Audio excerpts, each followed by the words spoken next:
Hello everybody, and welcome back to the channel.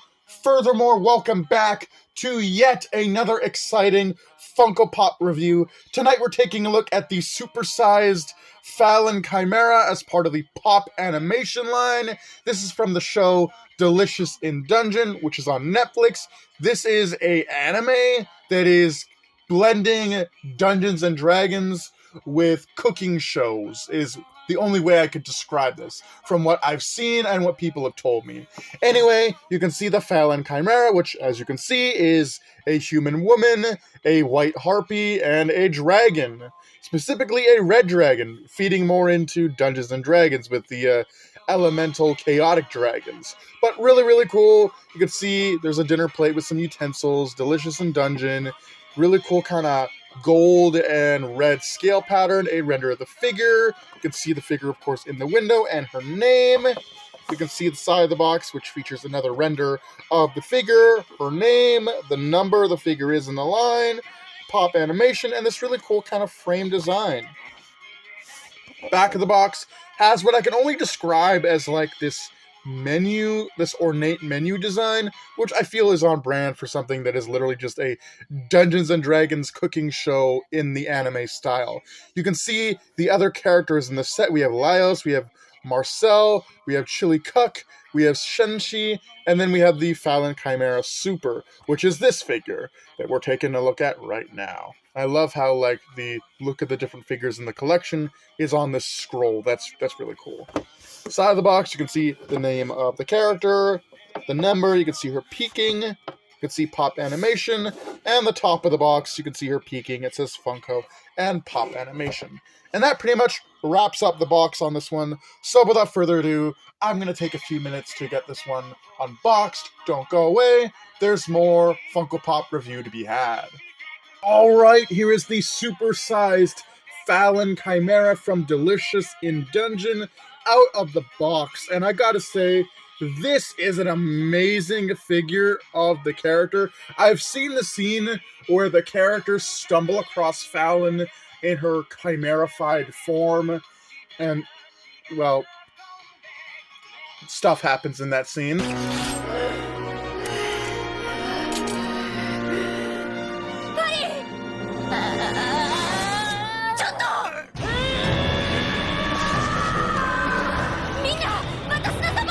Anyway, this is a great rendition of that creature design in Funko's style, and I think this looks amazing.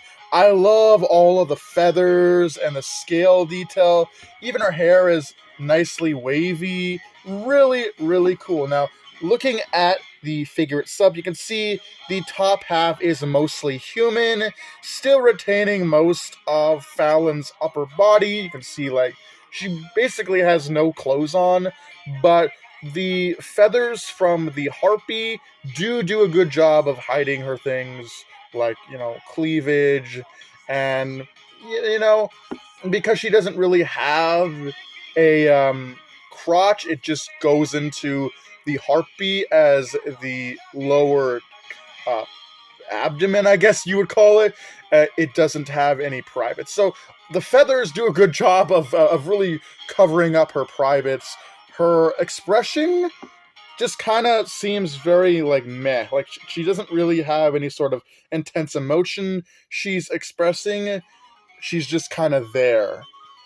Which I guess is sort of on brand if this is supposed to be the first time the characters encounter this monster-fied Falin in her chimera form. So, really, really cool. You can see the top half is the human for the most part, and then it goes into the harpy, and then for the legs and body, it is this red dragon, which is all beautifully textured with feathers and scales. Now, I do wish that they dry brushed some of the feathers and the scales to make them pop, but given that this is based off of an anime, I can see why maybe they wouldn't want to particularly bring out those details, just so it looks more cartoony and more animated, which I guess is fine. It's still a really, really nice figure. You can see all those ridges and scoots going down the back and even onto the tail. Really, really cool. I love this thing a lot. I do have one other Falin figure and it's this one. I don't exactly know what this is from. There are no markings on it, but I got this at my local card shop, and it's pretty cool. And you can see Falin is here, kind of sitting, and she's drinking something. She's licking her lips, her eyes are closed in bliss, and it's really cool. And you can see they took a lot more time with this figure to flesh out the details in her wings and in her body. I really like the little bit of blue mixed in with the white. It really brings out the feathers, and the dark blackish brown mixing in with the red to bring out the scales on the dragon part of her. Really, really cool, but there is the two figures next to one another. But overall, this is a really cool Funko Pop.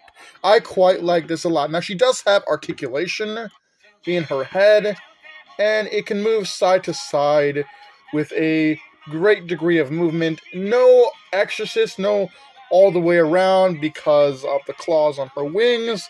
They do get in the way of that, but it is still a nice bit of rotation. And I just cannot stop talking about the detail. Like, you got the feathers on her chest, you got the feathers on her lower abdomen, the wings are wonderfully detailed, even the lizard-like scales and the ridges going down her back in the dragon part of this chimera is really, really cool. And this is, yeah, it's a chimera because you do have a human involved, you do have a harpy involved, and you do have a red dragon involved. So literally an amalgamation of different creatures here. So I guess we'll go into some comparisons with some other Funko Pops, maybe some D&D and other medieval or fantasy pops I have in the collection. First up for comparison, here is the Falin Chimera from Delicious in Dungeon, which is, of course, a supersized figure, next to another supersized figure I have in my collection, the Dungeons & Dragons Icing Death Dragon figure. And these two look great next to one another, and you can really see that Falin, despite being in a quadrupedal stance, does in fact fit within that supersized range. Doric the Tiefling from the Dungeons & Dragons Honor Among Thieves movie, Chandra Nalaar from Magic the Gathering, the Lord of the Rings, the War of the Rohirrim, Hera, Godzilla Singular Point anime, Godzilla Ultima with atomic breath. And finally, here is Falin next to Rayla from The Dragon Prince. My final thoughts on the Falin Chimera are pretty good. I don't really have anything negative to say about this figure other than its stability.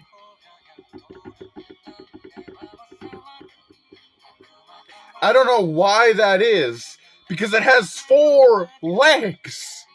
It has 4 legs.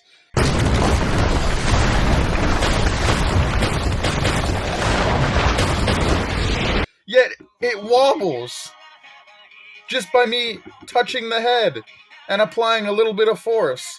And I feel like this could have been spared from happening to the figure by just including a base. A lot of Funko Pops include bases, and I think the reason why this one did not come with a base to give it that extra bit of stability so it doesn't wobble is simply because I don't think Funko makes bases for the supersized figures. And the reason why Funko has never made bases for the supersized figures is because the supersized figures don't usually have stability issues. But for some reason, Falin here does, despite having 4 legs and being a pretty hefty figure. But with that being said, that is literally the only negative thing I have to say about this figure. It's really good. I love all the details in the harpy part of the chimera, and of course, I love the red dragon part of the chimera, simply because it's a dragon, and I'm a sucker for dragons. I've always have been. But with that being said, let me know what you guys think about the Delicious in Dungeon Falin Chimera supersized Funko Pop. And with that, hope you guys enjoyed. Do take care, have a great night, and I'll see you in the next video.